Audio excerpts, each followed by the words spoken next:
Hey, good morning from outside where you can hear the birds chirping, and I'm already judging my decision to stand here in the outside with the truck behind me. And we're going to talk in the next couple of minutes, next half hour, about how we judge ourselves. It's a fascinating discussion. I know you're going to want to stay because we're going to give you 2 tips at the end on how to deal with it. That's coming up on today's Antidote. Stay tuned for today's Antidote, brought to you by the Renegade Success Network. Today's Antidote features a healthy dose of thought-provoking insights and information for business owners, entrepreneurs, leaders, and nonprofit professionals. Each day since March of 2020, this program has offered that one thing to help you continue on your own unique pathway to success. And now, Renegades, we bring you Bob Graham and Tom Brush. Sorry, a little delayed. It's all right. How are you today, Bob? I'm okay, but man, the birds loud? Are you hearing them loudly? Because they are like loud. I hear them. It's kind of a nice background. Okay, good. I was worried that they were too loud. Sounds like a judgment of them or of yourself to be outside. Yes, Funny. Yes, all that. Interesting. Well, welcome everyone to today's Antidote, our daily broadcast and podcast, where each day we have a discussion around a topic. We pick a topic for the week, talk through it, and then at the end of each show, we offer our one thing, our today's Antidote, to help you try to move forward and find your next steps along your own unique pathway to success. So as we go through our conversation this morning, we welcome your comments, thoughts, and ideas. Please feel free to share them on whatever social media you happen to be following us on. Could be Twitter, YouTube, Facebook, Instagram, or LinkedIn Live. Wow. And now the birds are quiet. Wonder why. Maybe they're feeling threatened. Either way, we'd love to have your thoughts and ideas. And at the end of the show, if you have one thing you'd like to share, please feel free to share it. Because we know that while what we share will add value to others, that what you share will as well. And there might be someone out there looking for exactly the antidote that you share. So please feel free to comment as we go throughout the show. And before we dive into our topic, what we do every day is we celebrate. So what is your celebration today, Bob? My celebration is that this morning I sent someone a little note. It's someone I've only met in the last couple of days, and I sent that person a little note just saying good morning, and I made a joke about their job, and they replied back and said, "That's one of the nicest things anyone's ever done for me." And it was a silly thing, but it's fun to be able to make someone's day as simply as just sending them a note saying, "Hey, good morning. Hope you're going to have a great day." And I made a joke about her profession. Okay. Funny how making a joke could actually turn into something of value. Interesting. Yeah. Not always. I've learned that. You just never know. You never know. Well, I'm going to celebrate the kindness of people. So I had a fascinating experience Saturday morning. I had to go to a game somewhere near Philadelphia. Or at least the outskirts of Philadelphia. And as I was about halfway there, my phone that I thought was plugged in and charging died. And I couldn't get it to recharge. So I'm pretty much driving blindly. I know I need to go east, and that's about it. And so I'm traveling east without any idea. I was able to get it, and I was headed to a lacrosse game. So I had a certain time I had to be there. And I got it charged just enough to call my partner and say, "This is the situation. I'm going to do my best to get there as soon as I can." And I knew enough about the area that I got to a certain place and I said, "Oh, I better get off here because I know this is like a city or more of a urban area where I'll be able to find some sort of help." And so I pulled into a gas station and pulled up to a person and just said, "Here's my situation. I'm trying to get to this game. My phone is dead. Would you mind mapping it? And then I'll just write down the directions," kind of old school. And the person was so kind. They mapped it And they then asked me, like, what kind of phone do you have? Maybe it's your charger. I said, I have an iPhone. And they said, well, I think I have an extra cord. Would you like it? And I said, well, Wow. I don't want it. She's like, no. She said her husband got it for her separate. And so she would be happy to, it was fine. So she gave me great directions. It turns out I was only about 10 minutes away. And it was interesting to be looking at directions on a piece of paper to get to a destination rather than looking at my phone. And so I'm very grateful to the person at the Wawa in Downingtown who not only helped me find directions, also provided me with an extra Apple charger cord. And so I might just keep that and give that to someone else when they're struggling with it as a way to pass it forward. Now you know why they call Philadelphia the city of brotherly love. I guess so. Yeah. Yeah. There you go. And it's suburbs, apparently. Yes, and it's suburbs. So what are our renegades celebrating today? Why don't we celebrate acts of kindness? I like that. I think that's something, the paying it forward, the helping someone in time of need without concern, and in your example, they didn't have to do a whole lot of work. It was something that they had readily available, something True. that probably was extra to them, but made a huge difference to you. And I think we all run that possibility every day that we could do something that doesn't mean a whole lot to us, that's not going to cost us a lot, but can make a little bit of a difference for someone else. Even by sending the message to a person in the morning, right? Correct. Not took 22 seconds. If I may be over extending that time. It might have been more like 15 seconds. Yes. 22 is an interesting number to choose. It just popped into my head. Okay. Excellent. All right.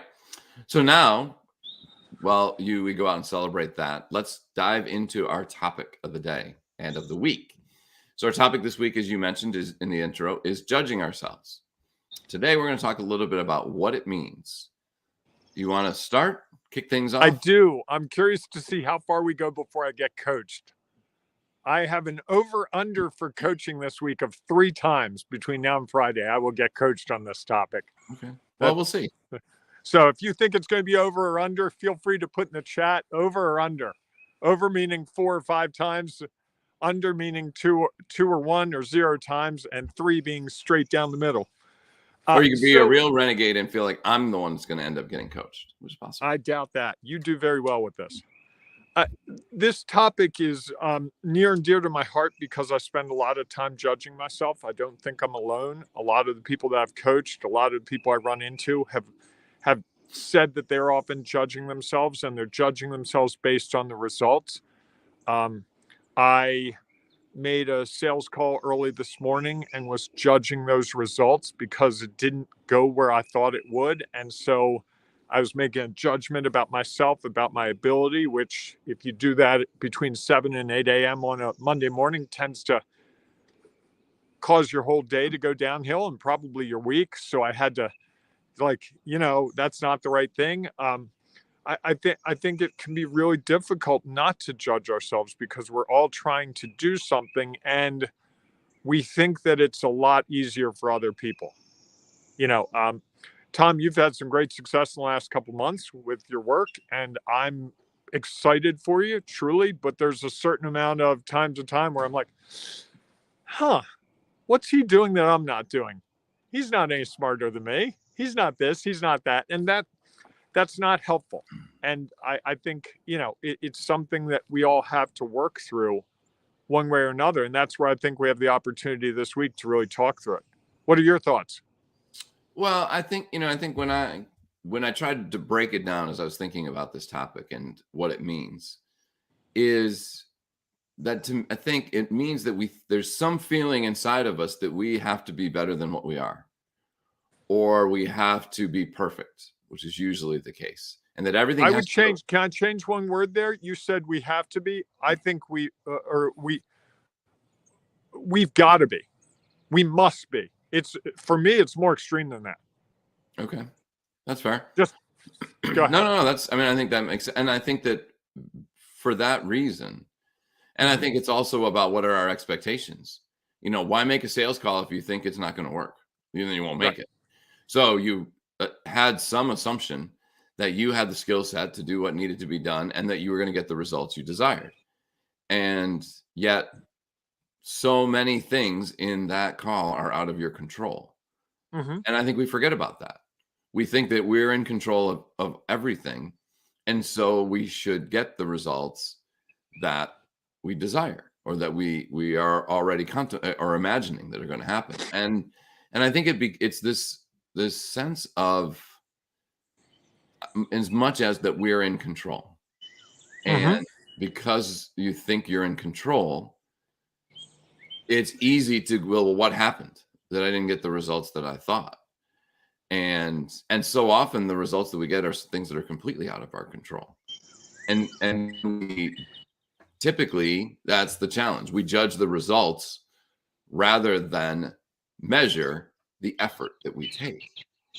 And I think there's a fine difference. I mean, I think we all do it. We all have an immediate reaction, and we've talked about this before. Hmm. So there is some judgment. Every time I make a call on the lacrosse field, there is some immediate thought of, was that the correct call? Did I apply the mechanics correctly? And what would I do next time? And I think And you're having external feedback that's judging you as well. I had a lot of that this weekend. Yes. Right. and I think that can dictate. I think the challenge is that when we remember that everyone is looking at it from a different perspective. I had two coaches who complain about every call. And what that creates is a sense is that no call we were ever going to make, someone was going to be upset about it because it goes for one team against another team. And I think so often there's this feeling of like, we care who actually wins. And we are intentionally calling against another team. And I think that's, again, others who set up this expectation that our team is this, and because they're this, they should get the results that they desire. And again, they're not completely in control of those results. And so I think it's just that when I think about what it means, it's really about us believing, and maybe like you said, requiring that we are perfect and we should get the results that we desire. And I think it's more a matter of it's almost also a way in being like, well, what else went wrong? It must be them because it couldn't be me. Right. I know how to make a sales call. So in some regards, why they didn't respond the way they should have, it becomes easy to then go back and be like, well, maybe it's not about them. Maybe it's about me. And I think that sometimes is a little bit, as hard as that is to say, is that it's all about us when we judge ourselves and not about all of the others that are around us that impacts what's going on. I think that's probably the case. I think it's hard to look inside and say, hey, maybe I need to shift something, especially in things that matter to us that we're doing that are new. If we're carving our own unique pathway, that means we're doing things that take us out of our comfort zone anyway. And I think the number one way, at least for me, to get me to want to go back to my comfort zone is to have a situation where what I expected to happen doesn't happen. And then it's like, oh, let me scurry back to my corner because I'm scared. Because now I really don't know what to do. I didn't know what to do when I took this step. And now it didn't work the way I thought. Now I got to figure out another step. And it's like walking further and farther out from the tree when you're on that branch. How far can I go before it starts to crack? And I think, success is going out as far on that branch as you can go, even though every instinct in us is saying, go back, go back, go back. And I think that's really what judgment is about, is trying to protect us from the fear, the worry, the frustration, and moving into the unknown. Well, it's all unknown, right? You said something in your comments about it, of trying something new. Well, isn't everything that we do new?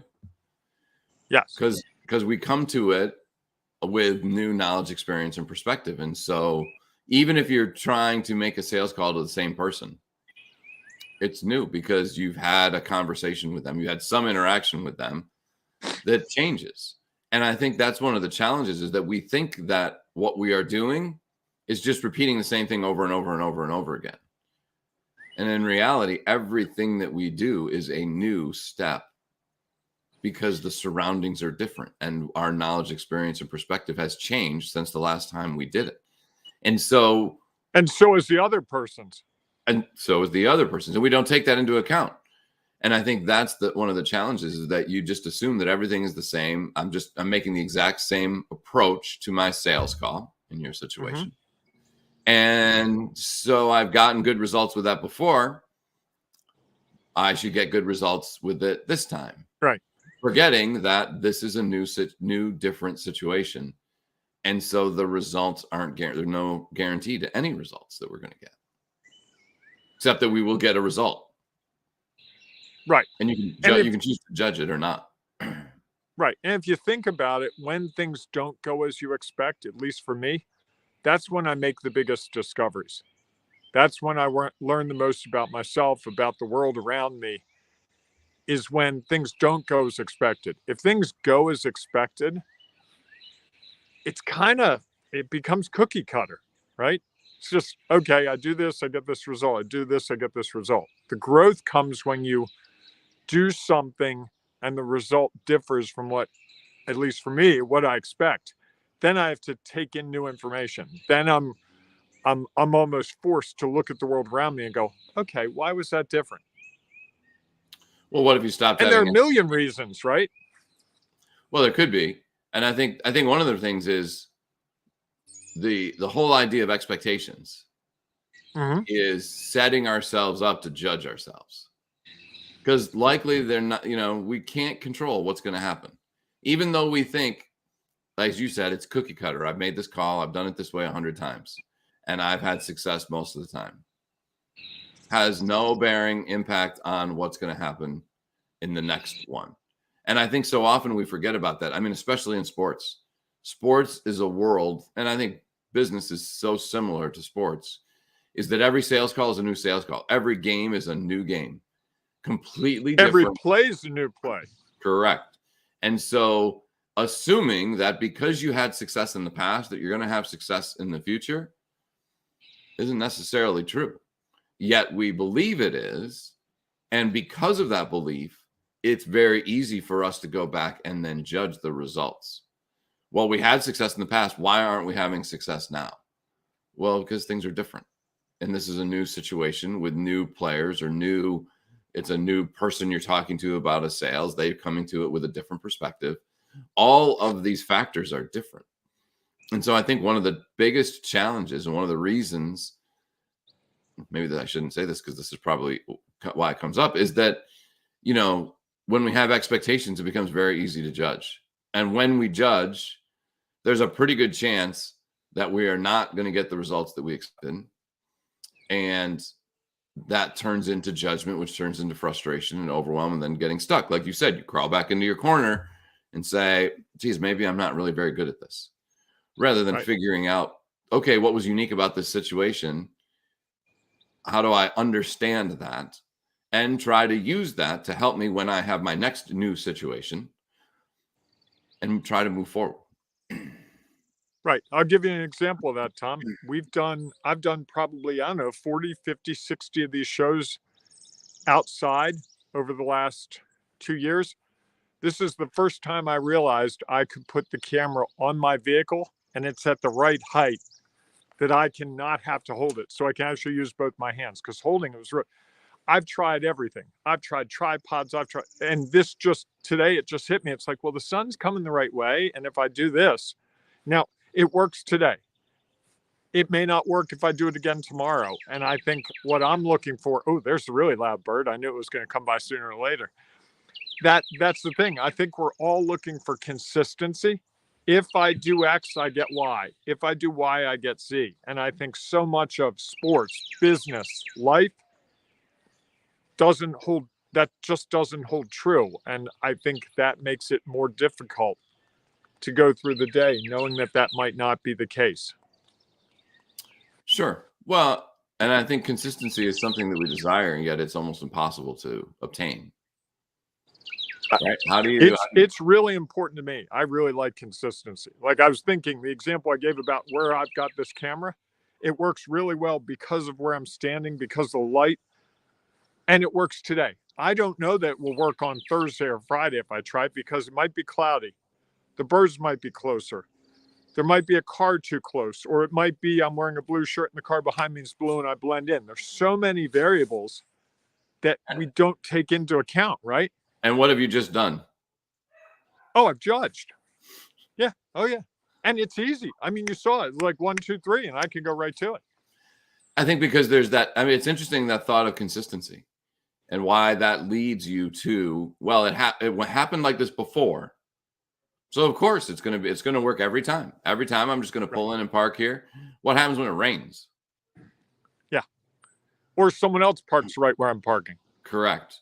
Some things that are out of your control. And I think that's one of the challenges is that we believe that if we are consistent, we are going to get what we've always got. Correct. And so often that is not the case. And that then is part of expectations that end up leading into judging ourselves for why did we do it this way? Why did we assume that this was going to work? Why didn't we make a different plan?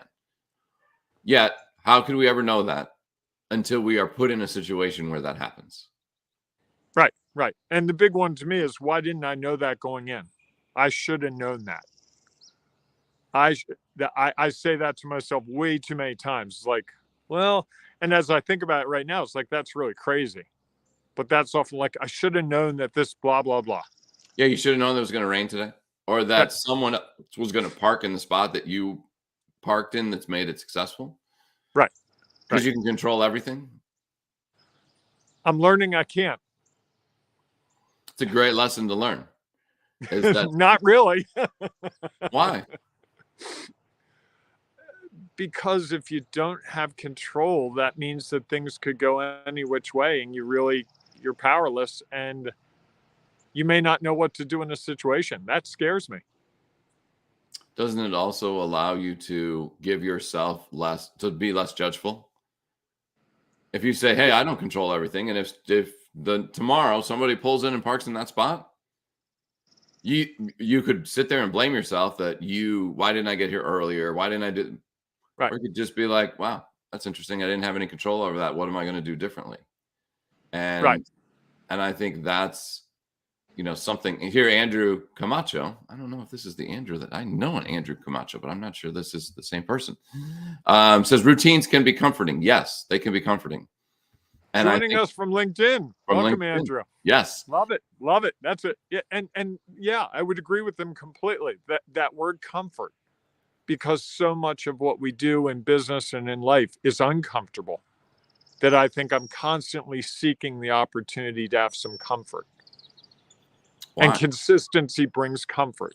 So why? Yeah, why do you want comfort? So things can always be the same? So some things can be easier and I have more capacity to deal with the uncertainty of the things that really matter would be my answer. Okay. And that's going to help you take your next step forward, or it's going to keep you in place where you are? It's going to keep me in place where I am. By the way, I think we've moved to one coaching session already. So the over under of 3, we're well on our way, folks.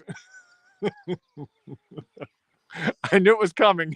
And Bob deflected. So that means he's starting to get uncomfortable, just as an FYI. For those of you who haven't paid a lot of attention, that's Bob's other comfort zone is deflecting. And I will mention that Andrew is the Andrew that I thought it was. Very fascinating. Somebody I went to school with back at Hamilton. Oh, is he a fellow Hamilton grad? He is. So Hamilton College in lovely New York, right? And I don't think we've connected or heard from each other in a long time, probably since I believe we lived in Dunham Dorm together, if my memory serves me, and that was a few years ago. So always fun. But that's the beauty of social networks, right? You never know who you're going to connect with, and the beauty of us being on LinkedIn Live. Well, there's that big deflection. But I think it's something to think about. Yes, routines can be comforting and it can be nice to be comfortable. and you feel uncomfortable, we're not moving forward. And if we truly want to travel our own unique pathway to the success we desire, we likely have to move forward, correct? Yes. And be uncomfortable. Well, and I guess the question is, why is it uncomfortable? It's just, if you think about it as something, is everything is new. Mm-hmm. Every situation is new. So you're always going to be uncomfortable because you're in a new situation. Yes, there may be less uncomfort because you've had some experience or some perspective or some knowledge in this area. And yet you don't have all that you need or could need for it to go, if you choose that it's got to go exactly this way. One, you don't have all that you need and you can't control that. And so allowing yourself to just be in the moment, not worry about whether you're in your comfort or uncomfortable, it's just in the moment. And then saying, okay, based on what happened and what you did, what went well, what didn't go as planned, and what might I do differently? Okay. What's your one thing today? I think that when I think about judging ourselves and what it means, I'm going to go back to what I sort of started with. I think is that it means that we believe that either we can control everything or we have all the knowledge, experience, and perspective to get the results we desire. And that expectation sets us up to then start judging what we have done, rather than learning from what we have done and using that new knowledge, experience, and perspective to move us forward and closer to our desired objective.